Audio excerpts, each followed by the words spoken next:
Hello everyone, I'm Sally Jain from Indore. I am founder and CEO of Kofiato, and I'm also WTM and GDG organizer from Indore. Let me just quickly introduce my co-speaker Shweta.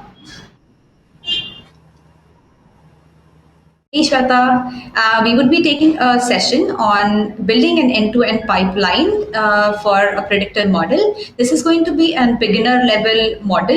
This is going to be a beginner level session. Let me just start with the slides.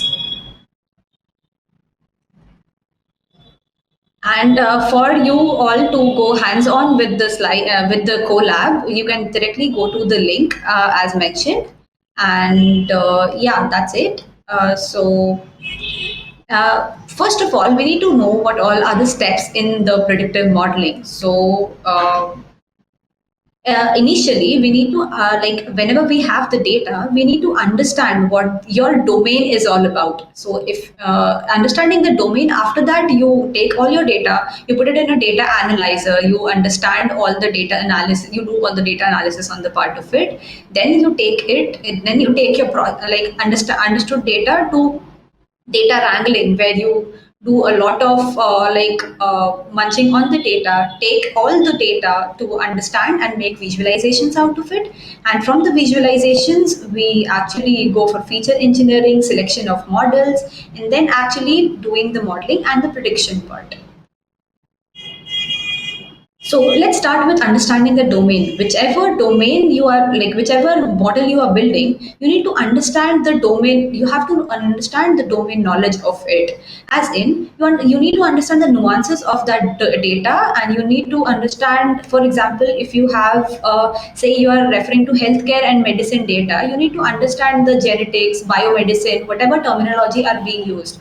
Or if you are in, say, finance data, finance type of domain data you're working, you need to understand what credit and debit means in order to make actual derivations out of that data. There are different kinds of domains, even more than the slides, even more than the data that we have mentioned here. They can be e-commerce, or like you can have a recommendation engine problem using an e-commerce system. You can have a service request using telecom. You can have fintech data, insurance.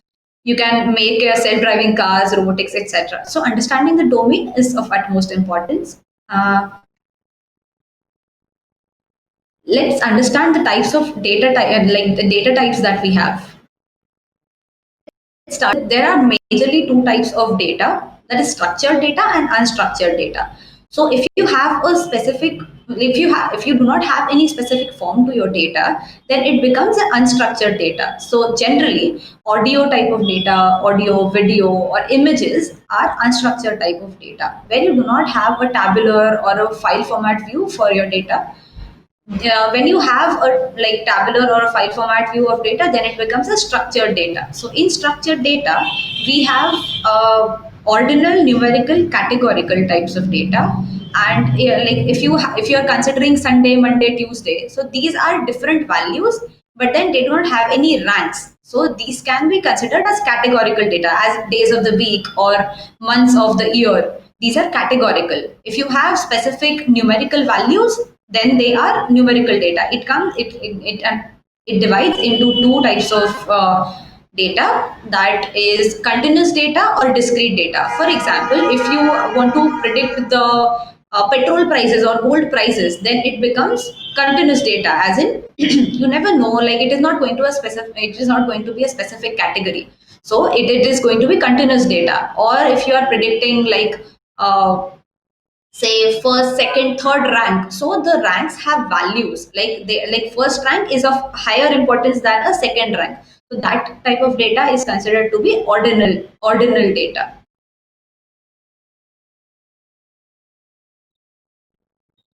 So let's move on to the collab, please.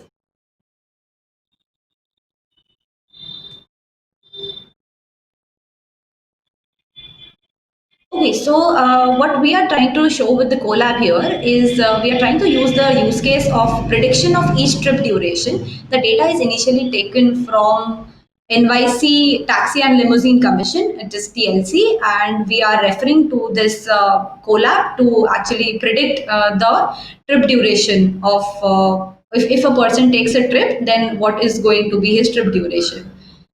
Initially importing the important packages. We have mentioned the instructions for how you can use this data on your machine as well. So like following the instructions, you'll be able to like mount the data and start using it. We have like two files here. One will be train data set and test data set. Training is the data set. Train data set is the data that goes into your model for prediction. And test data set is where you, that is a real world data set where you predict and see your metric for like calculation, like metric of your prediction. We basically read the train and the test data set. Let's do the like introduction to the data set. So here we try to understand what we have like in the data set. So all the columns, initially printing the five rows as we do. So we do have all these columns and this data set with us. What is the shape of the data set? Understanding the shape is saying how many rows and columns we have. So we here have 625,134 rows of data and 9 columns. And similarly, so we have 11 columns with the like train data set and 9 columns with the test data set.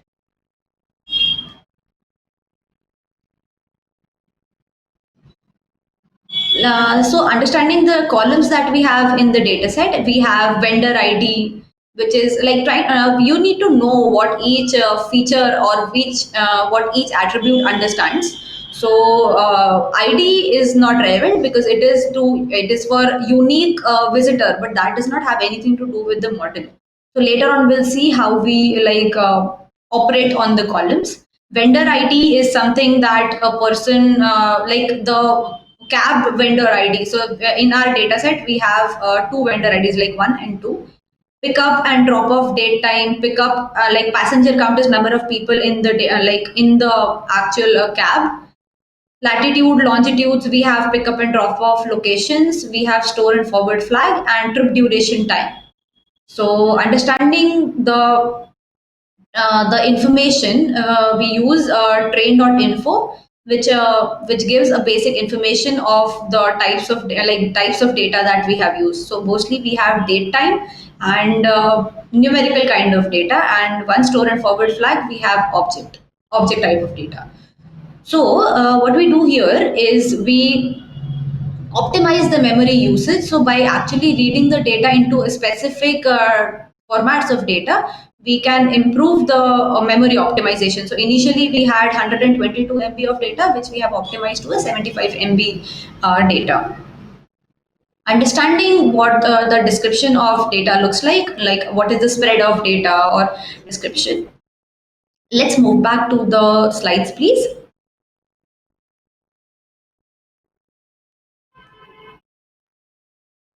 Let's understand what the data looks like. So understand like for analysis of data, we need to understand what the spread of the data is, that is distribution of data. So what we cover in it is like percentile distribution, the outliers, like if we consider salaries of people, there might be people who earn extremely well, but there might be an average scale of population which earns a decent amount of money. So considering or we consider a person earns say 40,000 rupees a month, and the general employee population of that company earns say 20,000 to 80,000. But there might be CXO level or manager level people who earn maybe say a lot of money, but that does not fall into the the statistical distribution. So that is considered to be an outlier. We perform the exploratory data analysis. We understand the frequency distribution, percentile distribution. We identify the missing values, find out the mean, median, shape, and every the variable or the columns in the data. Let's move to the Colab, please.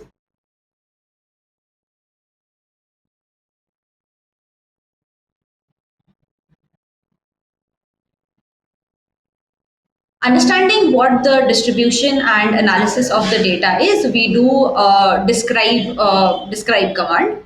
by using this, we understand that all the, like, we try to find out the mean, standard deviation, the percentile distribution of data, the minimum maximum values.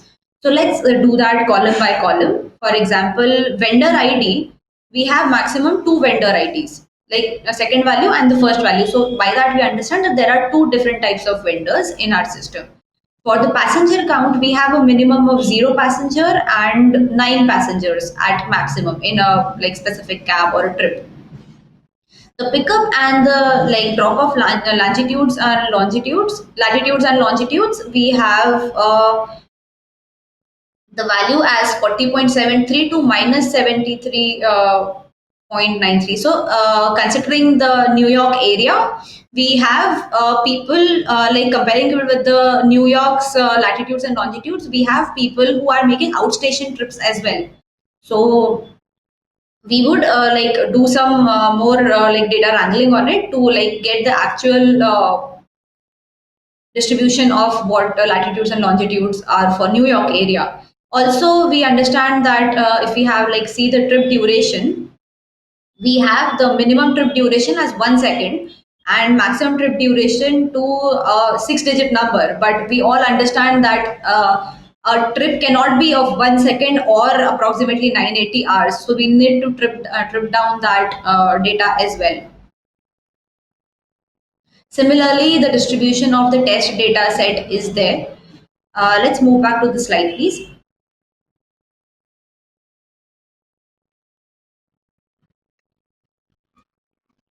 Let's like understand what now we have to actually perform the data wrangling, the data munging part of it. Raw data cannot be directly fed into the model, so we perform a lot of operations like data cleaning, data normalization. What data cleaning means, we have some weird values like removing outliers, removing the columns, like we have ID in our data set. So that is not going to help the data to predict anything. It like roll number 125 and roll number 126 person, it is different in identity, but to the model it is not relevant for different kinds of people. So similarly it goes for ID. So we remove those parts, we remove that feature.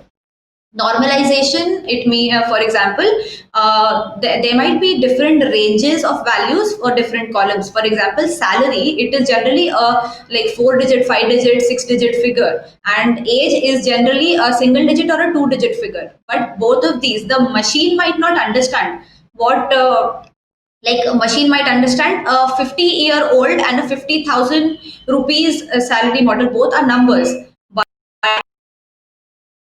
it value than a 50 number. So we need to like normalize the data to a specific range for all the columns that we cover in normalization. We fill up the missing values if we have any.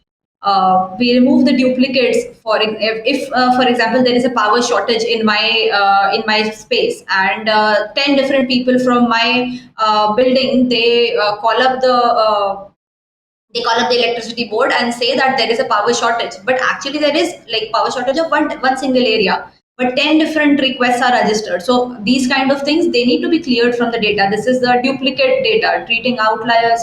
We have to actually like separate the outliers or outlier values from the data.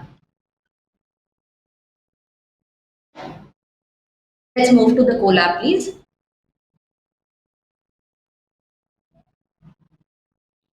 Let's do the data cleaning part. So as we know that we like comparing the NYC like range of longitudes and latitudes, we understand that 40.6 to 40.9 might be the New York's coverage of area. So, and similarly it goes for longitude as well, as in minus 74.25 to minus 73.7. So, and also the trip duration, a trip can be like maybe 5 minutes to a 2 hour long trip, but 980 hours long trip is not actually a trip. It might be some erroneous data. So we trip the like data to like remove the outliers. And Similarly, we like print after the outliers are removed, the range is reduced to 40.6 to 40.9, and the longitude's range is also like reduced from the original range to 74.22 to 73.70. Also, the passenger range is like 0 to 9 passengers and reduced the trip duration time. But we also know that if passenger is not sitting in the trip, then it is not actually a trip. So we reduce the values, like we remove the null values, and we reduce. So there were about 12 entries without any passenger. We remove those entries. Let's move back to the slides, please.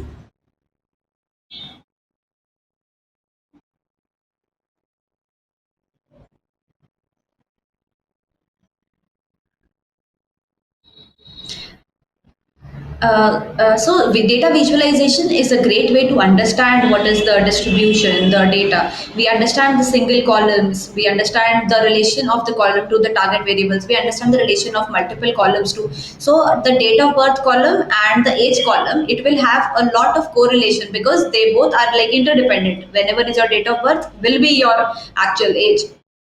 So we understand the like dependency of like height and age. They will have a certain correlation. As they will grow, both of them, they will grow together. Similarly, we understand like the important versus the irrelevant features.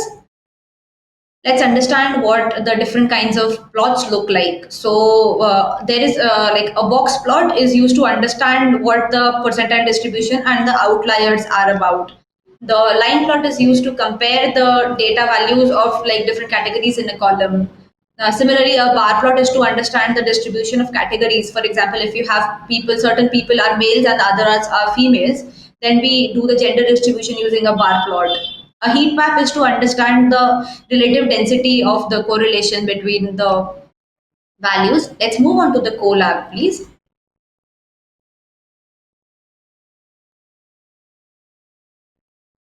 So trying to understand, so here we are also trying to make so a part of data wrangling and the part of visualizations we are covering together. If we have trip time duration and it is in a date time format, we do know that date time format has like days, months, events, years. So all of these we are separating them to a different column.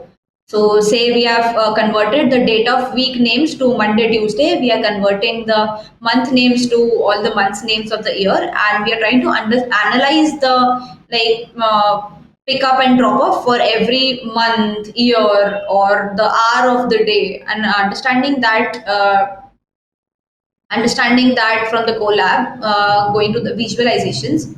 For example, if we plot a monthly pickup versus monthly pickup chart for month-wise pickup to the number of count of like trips, we understand that seeing the graph, we understand that January and February has a relatively lower number of trips as compared to the other months, but March has the maximum. So the inference might be that January and February are generally a lower temperature month. So people might be taking lesser number of outstation or regular trips, or maybe preferring their own vehicles. Similarly, if we do a day-wise pickup, we do have like larger number of trips for the weekends and like the week and towards the end of the week, and lesser number towards the start of the week. Same in a similar way, we plot the hourly pickup, that is like 24-hour pickup to the number of counts. So early morning, like 4 a.m., 5 a.m., they have the least number of trips, but like people might be like getting back to the like going to the office has a higher number, getting back from the office has a like the largest number. So we know that 6 p.m. to 8 p.m. the people are like using the trips to the maximum, like using the cab service. Same. So this is like these two are highly correlated because the higher number of pickups would result into higher number of drop-offs. So we see a similar 6 to 10 p.m. a similar value of numerics, the similar data we have.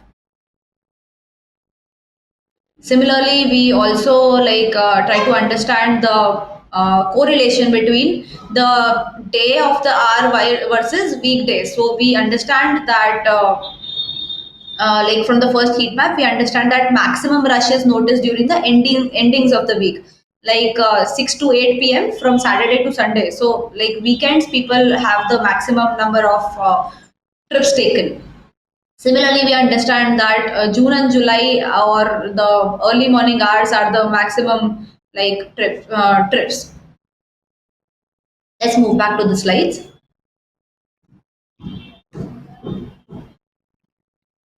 So once we have all the data analyzed, we move on to like selection of the data, the important features that we want, or likewise we have derived new features, like we have derived the days of the week or the hours, and that we do like make new columns up based on what features we have. For example, if we have like spends analysis on credit card, or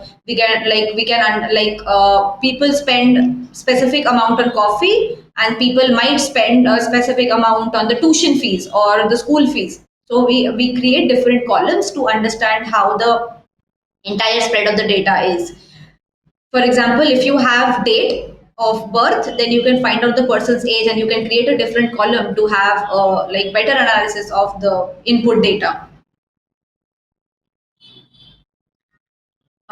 Same thing that we have analyzed in the date of the week and the month of the year analysis. Moving on to the Colab. This we are trying to do the trip duration analysis. We do trip duration analysis as in minutes. We understand that maximum trips were from 5 minutes of duration to say 20 minutes of duration, and these were like the highest spread. There might be trips.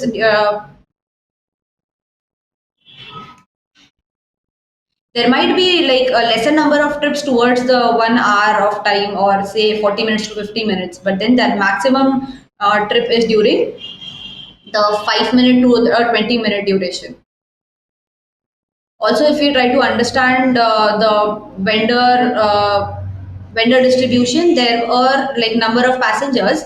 If we consider like we take a two color distribution. Red color represents the vendor one, and the blue color represents the vendor two. Then we have the maximum people preferring like higher number of trips during the early morning hours from the vendor one, but there are like more number of passengers prefer the like vendor twos. More number of passengers prefer the vendor twos services. Similarly, in the early morning hours, there might be like people from there might be people who are preferring early pickup as an early morning hour for the early morning. Both the vendors have the similar services, but the vendor 2 has a larger number of pickups than this the vendor 1.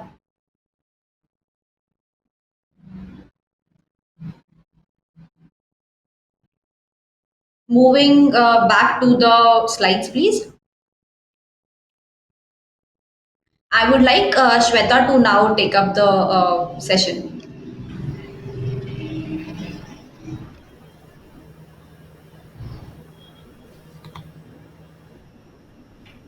Okay.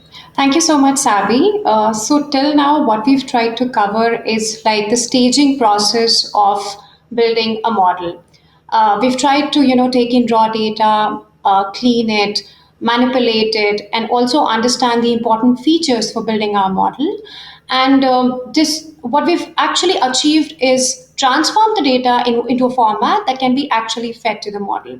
So now let's actually look at what the modeling techniques are there for structured data, and also how can we go about actually building and training the model.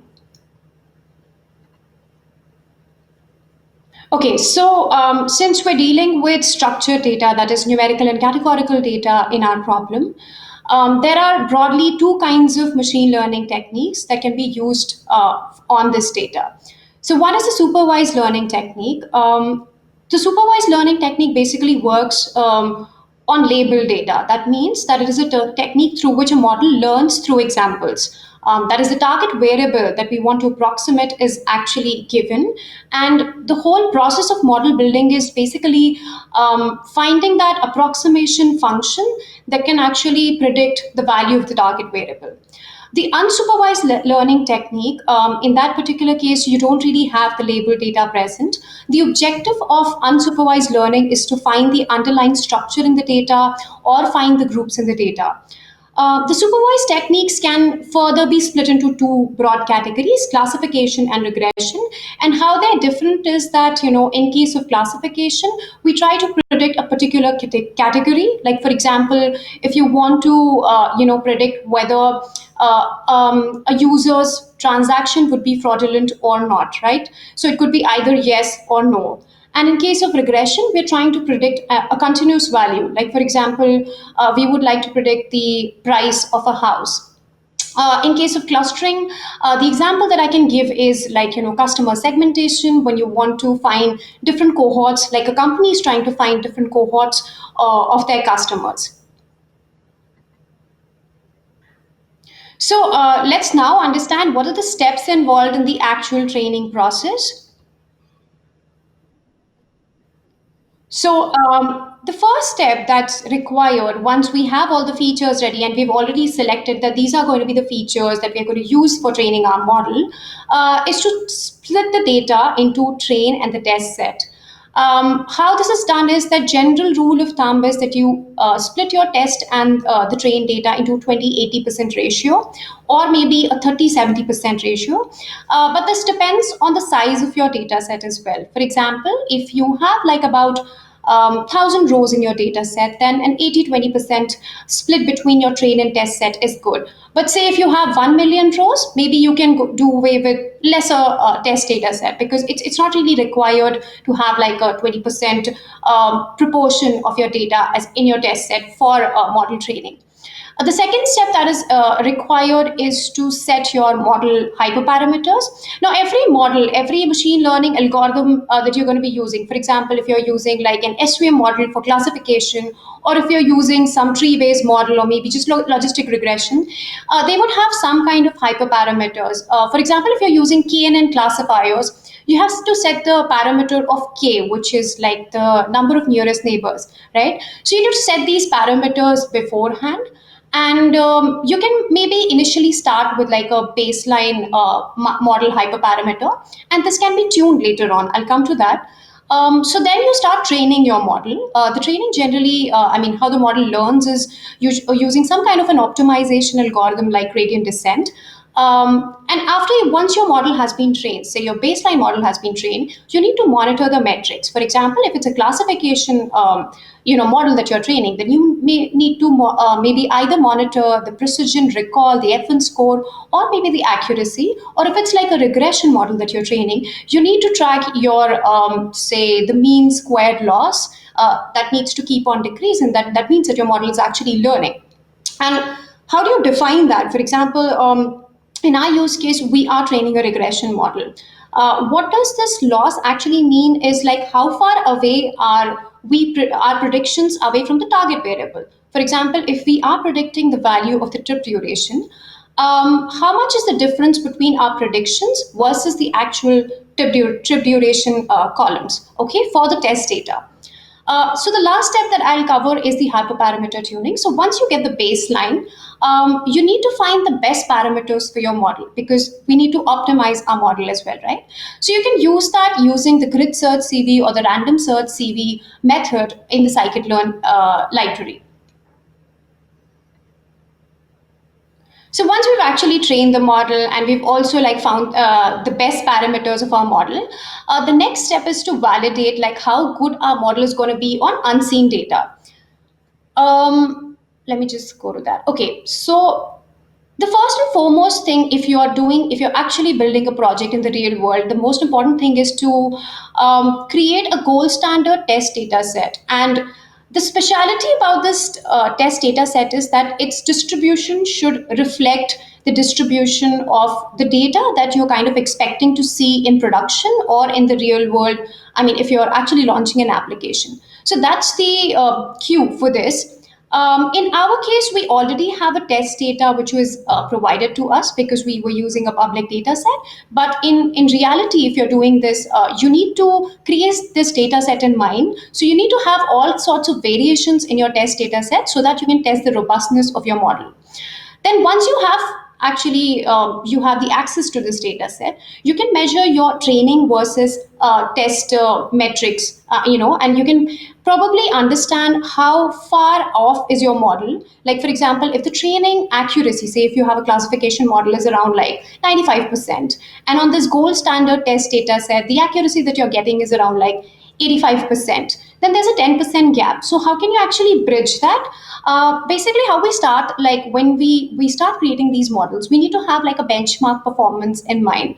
For example, like this can be decided by either conventional knowledge, or maybe like if this work has been done previously by maybe some researchers, or it's sort of like already done by maybe some other organization, and we have a certain estimate about how much that performance metric score should be. We should keep that in mind. For example, if you're building like a classification model, and the benchmark accuracy is around 90%, and your test accuracy comes around say 85%, then you need that you know that you need to bridge that gap of 5%. And how can we actually do it? By performing error analysis. This could be manual, or you can also maybe just try to analyze your data, like your notebook, just analyze your predictions and the actual errors, and see if I try to find the patterns in those errors. Like, are there any patterns which are sort of indicating that you need to fix your maybe your training data, or you need to maybe change your model parameters? That'll actually guide you, like how can you make those changes and improve your test performance. So you can add this feedback and then retrain your model. Um, so I think now we have sort of come to the end of the session. The goal of the session was to actually go through the more grunt work involved in building like a predictive model rather than the fancy ML part here. And I think Savvy did a pretty great job there. So we covered, like, as data scientists, 80% or 70% of our time goes into preparing good data sets, and also, like, just converting them into formats that can actually be fed to the model. The modeling part generally doesn't really take that much time, and I think like you guys can use the notebook and try it out yourself. I hope you enjoyed the session. Thank you so much for joining, and we'd love to have your feedback. Yeah, that's it from my end. Thank you.